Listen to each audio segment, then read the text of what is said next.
Hello friends, எல்லாருக்கும் வணக்கம். Tech சம்மந்தமான இன்ட்ரெஸ்டிங்கான விஷயங்களை தெரிஞ்சுக்கிறதுக்கு நம்ம கற்றதை சொல்லு அப்படிங்கிற இந்த சேனலை சப்ஸ்கிரைப் பண்ணி வச்சுக்கோங்க.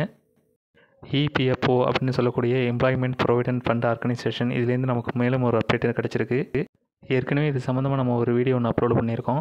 வங்கிகளில் பணத்தை எடுக்கிறதுக்கு ஏடிஎம் கார்டு, கிரெடிட் கார்டெல்லாம் இருக்குது. அதேமாரி பிஎஃப்பில் உள்ள அமௌண்ட் எடுக்கிறதுக்கு, பிஎஃப் அக்கௌண்ட்டில் உள்ள பணத்தை எடுக்கிறதுக்கு பிஎஃப் மெம்பர்ஸ் யாரும் சிரமப்படக்கூடாங்கிற ஒரே நோக்கத்துக்காக தொழில்நுட்பத்தை பயன்படுத்தி பிஎஃப் கிரெடிட் கார்டை கொண்டு வர்றாங்க. அது மட்டும் இல்லாமல் பிஎஃப் சம்மந்தப்பட்ட ஒரு அப்ளிகேஷனும் இதில் கொண்டு வர போகிறதா சொல்லியிருக்காங்க.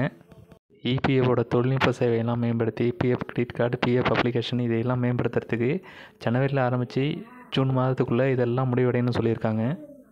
பிஎஃபோட இந்த அப்ளிகேஷன் டெவலப் பண்ணி லான்ச் ஆகும்போது பேங்குக்கு ஈக்குவலான எல்லா சேவையும் இதில் பார்க்க முடியும்.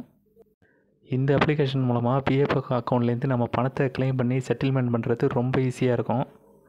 பேங்கில் நமக்கு கொடுக்குற டெபிட் கார்டை பயன்படுத்தி ஒரு குறிப்பிட்ட அமௌண்ட் வரைக்கும் தான் நம்மளால் எடுக்க முடியும் அப்படின்னு சொல்லிட்டு மேக்ஸிமம் லெவல் செட் பண்ணியிருப்பாங்க. அதேமாரி தான் பிஎஃபோட ஏடிஎம் கார்டுக்கும் ஒரு குறிப்பிட்ட லிமிட் இருக்குது. அந்த லிமிட்டுக்குள்ளே தான் நீங்கள் பணத்தை எடுக்க முடியும் அப்படிங்கிற மாதிரி இதில் சொல்லியிருக்காங்க. இப்போ இருக்கிற சுச்சுவேஷனில் உங்கள் பிஎஃப் அக்கௌண்ட்டில் எதுவும் பிரச்சனை இருந்ததுன்னா உங்களோட பிஎஃப் அக்கௌண்ட் எடுக்கிறதுக்கு அவங்க கொடுக்குற ஃபார்மை கரெக்டாக ஃபில் பண்ணணும். அப்படி நீங்கள் ஃபில் பண்ணுற ஃபார்மில் எந்த பிரச்சனையும் இல்லைன்னா அதை கிளைம் பண்ணி வர்றதுக்குள்ளே போதும்னு ஆகிடும். இந்த பிரச்சனை எல்லாத்துக்கும் முற்றுப்புள்ளி வைக்க தான் பிஎஃபோட அப்ளிகேஷனும் பிஎஃபோட ஏடிஎம் கார்டும் வருது. இதெல்லாம் வந்ததுக்கப்புறம் நீங்கள் பிஎஃப் அக்கௌண்ட்லேருந்து உங்கள் பணத்தை எடுக்கிறது ரொம்ப ஈஸியாக இருக்கும். நீங்கள் பிஎஃப் அக்கௌண்ட்லேருந்து ஈஸியாக பணத்தை எடுக்கிறதுக்கு ஜூன் மாதம் வரைக்கும் வெயிட் பண்ணி தான் ஆகணும். ஏன்னா இந்த அப்டேட்லாம் வர்றதுக்கு 6 மாதம் வெயிட் பண்ணி தான் ஆகணும். இது சம்மந்தப்பட்ட அப்டேட்டுகள்லாம் தொடர்ந்து தெரிஞ்சுக்கிறதுக்கு நம்ம சேனலை சப்ஸ்கிரைப் பண்ணி வச்சுக்கோங்க.